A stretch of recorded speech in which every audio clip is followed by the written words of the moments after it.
what is the cycle of poverty, right? What is it that keeps a negative cycle going? Because poverty is negative. Right. Nobody wants to be in poverty. Right. Right? What is it that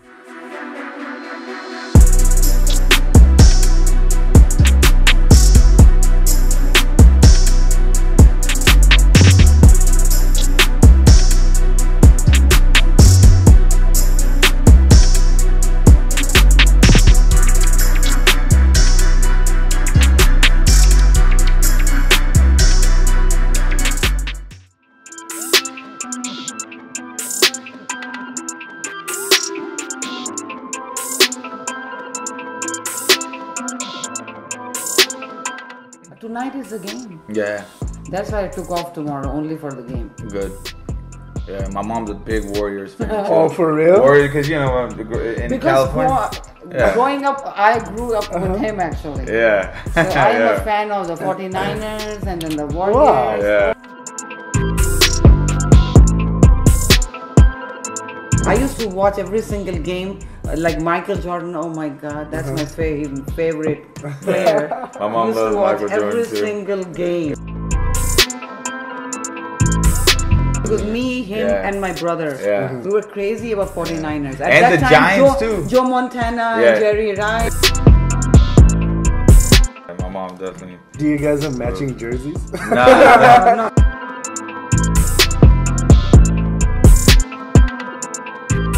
We moved from Pakistan to San Jose when I was 5 years old. It was me, my mom, my sister. Moved in with my uncle. He had his wife, then he had his daughter. Then my unfortunately my other uncle had passed away from lung cancer. So my aunt moved to the same house, and it was her 3 daughters as well, and my grandma all in one house. Oh, you know, real? and my uncle would leave for work. You know, I think about this now so much as a grown man. When I was a kid, it was very hard for me to comprehend. I'd be like, man, this dude leaves for work at 7 o'clock in the morning and doesn't come back till like 10 o'clock at night. What the hell is he working on? Like, who could possibly have that much work, right? Like, what could he possibly be doing? Right. I'll just be sitting there, like, waiting for him to bring me, like, a video game, you know? You know, I think about that now for how hard he worked for the whole family to take care of. Because he was really I mean, when he would leave, it was nothing but women in the house. It was my grandma, you know, my mom, my sister, my aunt, her 3 daughters, my other aunt, and her daughter.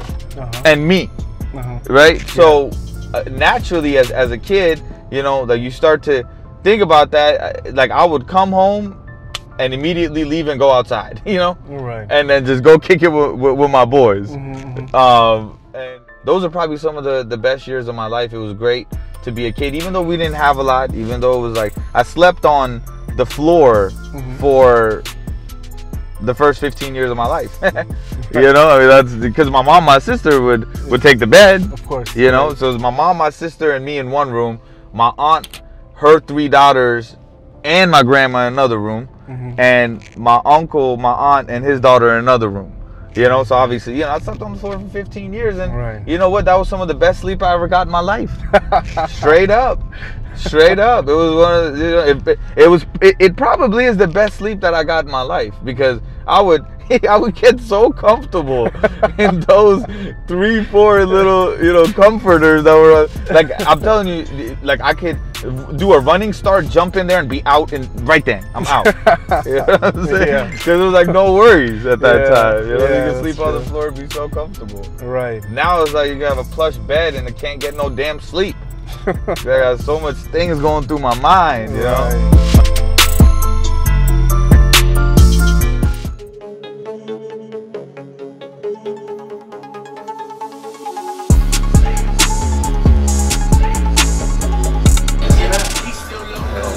Like 2 nights, because we could have faked, you know what I mean? It's for the mosque.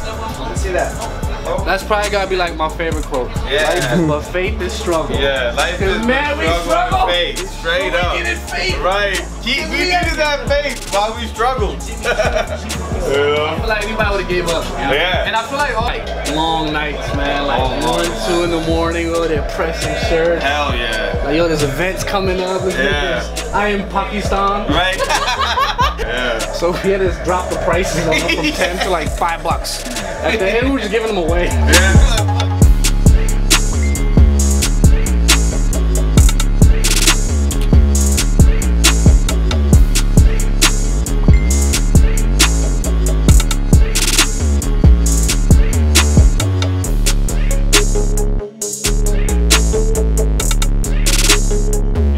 We probably have like 15, 20 people in high school out here. This place used to be live, you know?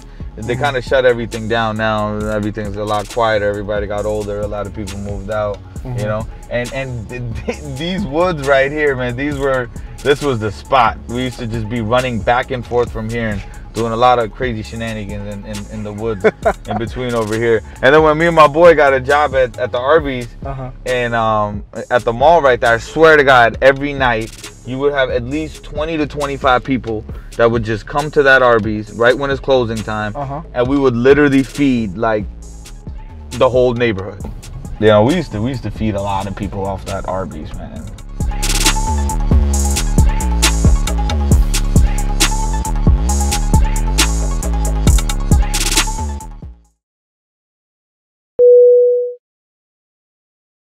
If I could be president one day, I will ride on my seats with no hay, Tell my people the better their life. And you know, I think one of my proudest moments is the fact that I not only got into college, I got out of college and finished college. You know, I view that as, you know, it's against the grain, man. You know, I'm somebody that, you know, came from a single parent household, came really from the bottom of the bottom here. You know, didn't have much, and at the end of the day, I found a way to make it to school and get out of it. You know, which for everybody that was around me, that was not something that they were aspiring to do.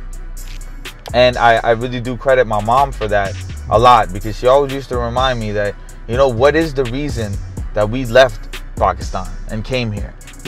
You know, what's the reason? Why is it? It's so you could have a better tomorrow.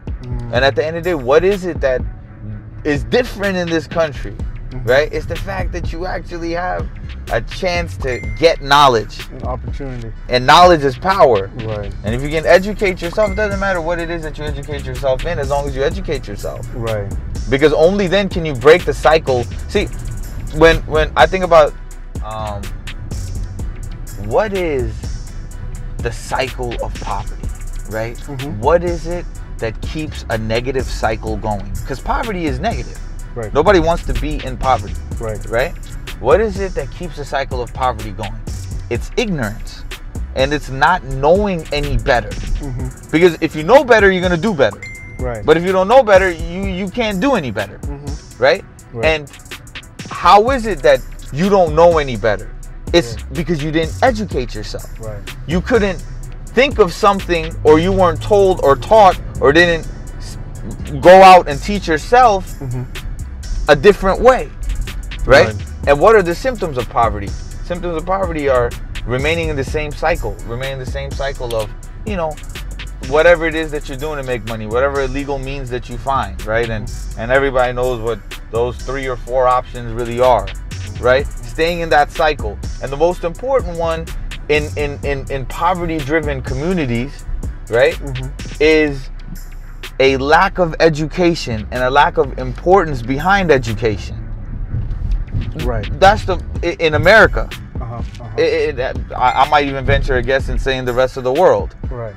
And that's the worst thing, because how can you break a cycle if you're just going to keep repeating it? Right. Right. And I'm not saying what I'm saying as in the fact like I'm perfect, or I didn't fall for a lot of the, you know, unfortunate things that kind of come with, you know, that environment. But I thank God that I still chose avenues and paths that went against the grain. You know? Yeah. Because you know, it didn't change who I am or what I've been through or what I've had to do to get to where I'm at. So at this point, like out here, you know, man, like this is my home. This is my area, you know, and it's gonna be close to impossible for you to drive from, you know, Alexandria to Manassas through Woodbridge, you know, say the word culture and have someone not know what that represents and what that means. Now that is a testament to these kind of things, you know, making these decisions and making these sacrifices and going against the grain. Real fun. See, we started with nothing more than some breadcrumbs. Make a promise to target better professions. Single parent, it's so apparent we interfering with what society say. It's all smoke and mirrors. When my vision is blurred, a prayer made it clearer. But society say we got a war on terror.